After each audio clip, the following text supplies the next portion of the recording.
Hi, and welcome to the 74th Cannes Film Festival.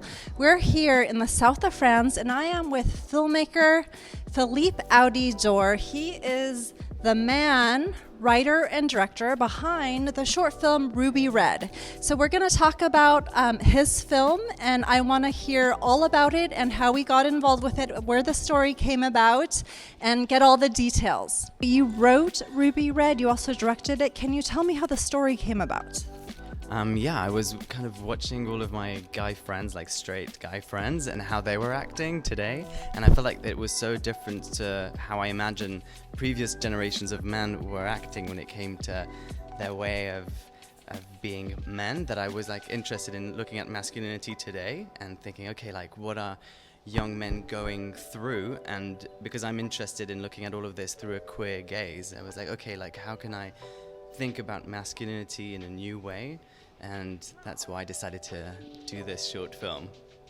Wow, that sounds like a really interesting film and very edgy and everything. That's very cool.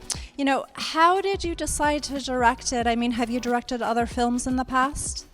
Yes, I've directed one feature film called Wasp a few years ago, and after that experience I decided to kind of work in the industry much more to gather experience, and then now the time felt right to just do a short film, so this was like a proof of concept, and I really wanted to try out from just a filmmaking point of view different techniques which I hadn't tried out before. So we filmed on 16mm. I kind of built all of the sets with the set designer, so it was really to try out as much as possible, and that was the main reason why we did a short film first, and Ruby Red came about like this, and then hopefully we'll make it into a bigger version, a longer version further down the line. I am joined with the amazing actress-director of L'Age d'Or, Jenna Suru.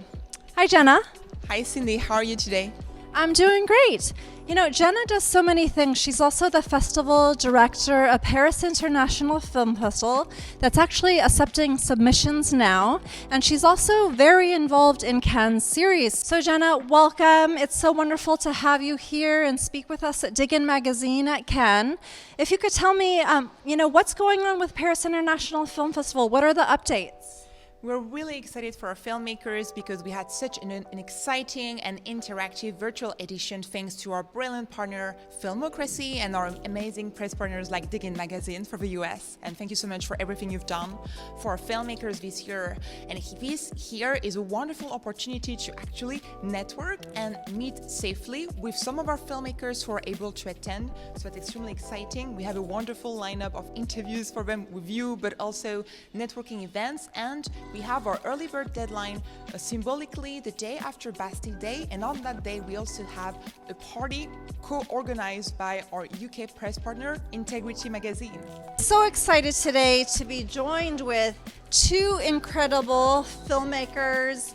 This is Nora Locko. She is the director and writer of the amazing, fun, witty, just really cool film called Cream, which is basically it is being featured on HBO Hungary, and Nora is here with us. She is from Hungary, and it's so lovely to see you. Yeah, thank you so much for being here. So Nora, can you tell me a bit about Cream?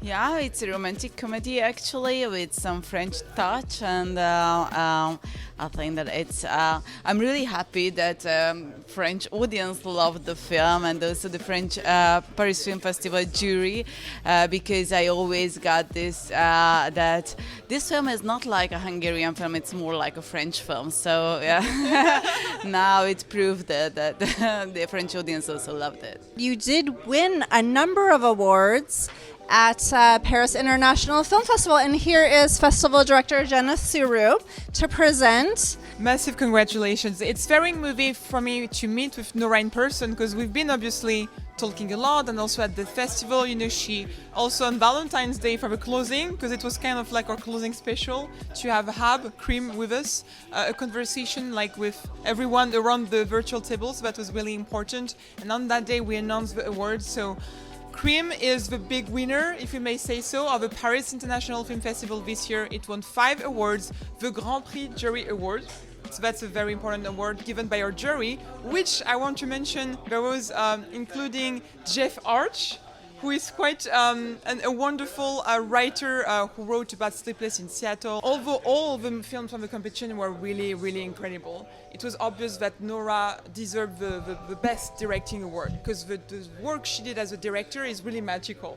So that's really wonderful. And also as a writer, because she wrote it with Regina Fekete, and it's also a wonderful, like there are so many subtle jokes also in the directing, but also in the writing. It's so smart, it's so unique, it's an absolute gem. Do you want to talk a little bit about your cast? Because there is also someone special who's here with us today. Actually, there were some children actors involved in the film, and one was my daughter, actually. So nice to have you here. So tell me about your role in the film. I was a teenager girl who was a little bit bored, but not bored, but truly she was a kind person. But at first she was antipathic, but personally I really love this role as I felt really teenager girls who has a lot of dream, but nobody understand that, and her parents acting really weirdly, and she can't find her place, and she didn't really understand why she is here and what she could do here. And I am joined with this wonderful filmmaker. She is a director and writer. She's actually also an actress, but she is the director and writer of the film Influencer. Welcome, Sandy. Welcome, thank you. How did the story come about? And Jenna's going to translate for us.